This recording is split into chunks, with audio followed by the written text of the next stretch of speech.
হরে কৃষ্ণা। এটা হলো মায়াপুরের গোশালা।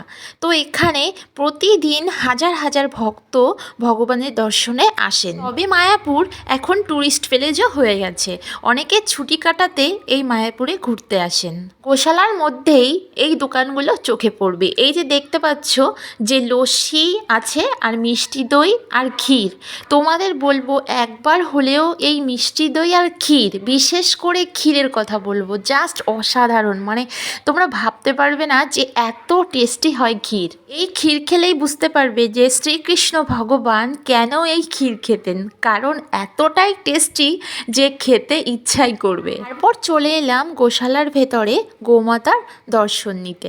তো তোমরা দেখতে পাচ্ছ এখানে কিছু কিছু গোমাতা আছে আর সবাইকে নিয়ে গেছে ঘাস খাওয়াতে মাঠে। তো কিছু কিছু যারা আছে সত্যি খুব ভালো আর খুব বড় বড়। তো মনে হলো আমিও একটু আদর করি, সাহস করে গায়ে হাত বুলালাম, খুবই ভালো লাগলো। তোমরা যে মতেই দীক্ষা নিয়ে থাকো না কেন, মায়াপুরে একবার আসলে মনটা শান্তশিষ্ট নীরব হয়ে যায়। কারণ মায়াপুরটা একটা শান্ত শিষ্ট এবং ভদ্র জায়গা। আসলেই মনটা শান্তি লাগে। হরে কৃষ্ণ, সবাই ভালো থাকবে।